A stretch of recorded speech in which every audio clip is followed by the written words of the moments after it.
Et les deux vainqueurs, les nouveaux boss, sont avec nous dans ce journal Afrique. L'un fait verdir des terres arides pour répondre aux défis climatiques et alimentaires. C'est Wissal Ben Moussa, il vient du Maroc. L'autre simplifie la logistique pour que les PME africaines puissent mieux rivaliser à l'échelle globale. Ça, c'est le job de Wilfried Dabiré Sandon. Lui vient de Côte d'Ivoire. On a vu les images. Mais vous, à l'intérieur, au moment de la décision, qu'avez-vous ressenti quand vous avez gagné? Wissal, bonsoir, on commence par vous. Bonsoir, merci de nous avoir invités ce soir. Très très contente d'être là et puis très contente de voir Wilfried aussi. D'abord, je pense que c'est une reconnaissance du travail de fond que nous menons sur le terrain depuis des années. C'est de rendre visible un sujet qui est un peu complexe. Le sujet de la régénération des sols, de l'agriculture auprès du grand public. Donc pour moi, ça a renvoyé un signal très fort que ces sujets ne sont plus marginaux et que c'est devenu des sujets qui sont centraux pour l'avenir. Oui, un sujet fondamental. Mm-hmm. Oui. Wilfried Dabiré Sandon, la même question, qu'est-ce que vous avez ressenti? Bonsoir à vous, bonsoir à ma soeur Wissal. Moi, j'ai ressenti vraiment beaucoup de joie, mais vraiment avec beaucoup d'humilité parce que tous les projets qui ont été présentés ce soir étaient de fabuleux projets, mais je crois que ce qui a retenu l'attention des jurys, c'était la pertinence de notre projet parce qu'aujourd'hui, la logistique est le cœur en fait du commerce intra-régional et aujourd'hui, c'est moins de 15% en fait de transactions qui sont opérées par des pays africains et pour nous, cela doit changer en fait. Donc aujourd'hui, on travaille vraiment à simplifier le commerce intra-régional grâce à une plateforme logistique qui permet justement aux PME de réserver, de payer en toute sécurité et de suivre leurs expéditions. Mais aujourd'hui, on travaille aujourd'hui sur un projet de cabotage maritime pour aider justement ces PME-là à avoir une connectivité entre les ports d'Afrique, de l'Ouest et du Centre. Dans les deux cas, vous avez quand même dressé un constat stratégique et c'est une urgence pour vous d'aller dans les domaines que vous avez embrassés. Qui veut répondre? C'est une urgence, oui, parce qu'aujourd'hui, je parle de l'agriculture régénérative. Pourquoi c'est important? Parce que l'aridification est un constat. La perte progressive de la fertilité des terres agricoles est un constat. Et aujourd'hui, régénérer les sols, c'est une réponse au même temps aux enjeux climatiques, aux enjeux alimentaires et aux enjeux économiques. Donc, sans sol vivant, il n'y aura pas d'agriculture durable qui pourra soutenir le 9 milliards d'humains qu'on sera dans pas longtemps.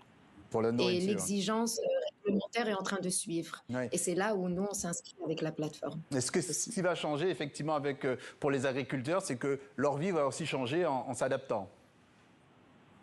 Exactement, l'adaptation est importante et pour continuer ou supporter cette adaptation, c'est là où Saint-Green, on est venu développer une plateforme qui va aider à concevoir et déployer et suivre ces projets-là de transition, de régénération.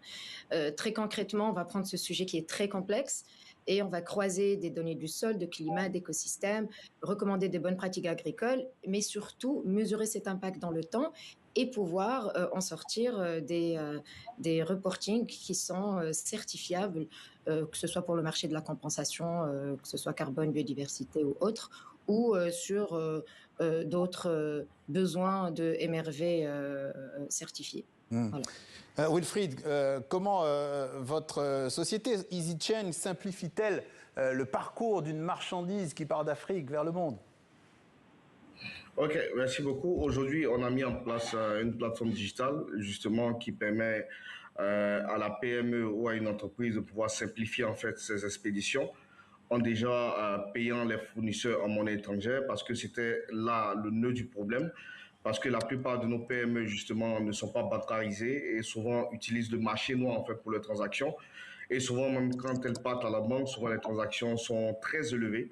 Du coup, on a procédé par des intégrations d'API, qui sont des applications d'institutions bancaires, pour faciliter en fait le paiement en utilisant en fait le mobile money. Ça, c'est la première des choses. Après, on leur permet de pouvoir choisir le type de fret, soit le fret aérien, maritime ou routier, et aussi faire des demandes de cotation, par exemple, pour des services de dédouanement. Mais au-delà de cela, comme je disais, on travaille sur un projet de cabotage maritime, c'est le transport maritime, Ouais.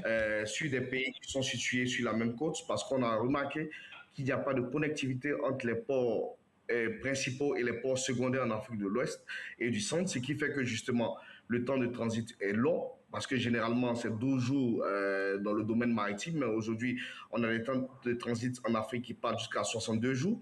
En plus de cela, le taux du fret est le plus élevé au monde, et pour nous, pour que nos PME soient compétitives, il faut justement que la logistique soit performante. D'un mot quand même, parce que de cette aventure télé, vous avez effectivement cherché à avoir du réseau, des financements, du mentorat. Quel a été le conseil, très rapidement, du mentor qui vous a le plus marqué, l'un et l'autre? Wissal? Oui, allez. Moi, je dirais il y a eu tellement d'ateliers, tellement de workshops qui ont été très structurants Ouais. de nos démarches, de notre réflexion. Moi, je dirais que le workshop avec Yacine et Claude autour de la valorisation de l'entreprise, surtout quand on est en plein période de levée de fonds, Ouais. m'a beaucoup. Ouais. Wilfried, très rapidement, on n'a plus beaucoup de temps. Oui, moi c'est vraiment l'atelier avec Yacine, parce que justement, quand je raconte l'histoire de l'entreprise, je parle plus en fait des exploits qu'on a accomplis avec la boîte, mais moins en fait de ce parcours entrepreneurial qui a commencé déjà, parce que j'ai bossé comme steward pour une compagnie africaine basée à Lomé. Oui. Après, j'ai bossé pour une compagnie maritime en Afrique du Sud. Donc, ce sont tous ces événements-là en fait qui m'ont amené justement à la création d'EasyChain. Et justement, durant la station, ça m'a permis justement de pouvoir mettre en exergue voilà, ce pan en fait de Merci. l'entreprise. Voilà. Deux noms à retenir, deux projets à suivre à l'avenir. Wissal Ben Moussa pour l'entreprise Send2Green et Wilfried Dabiré Sandon pour l'entreprise EasyChain. Les deux lauréats de notre émission Les Nouveaux Boss que vous avez suivi sur TV5 Monde, une saison à voir ou à revoir sur TV5 Monde Plus. Merci à tous les deux d'être passés par notre journal Afrique sur TV5 Monde.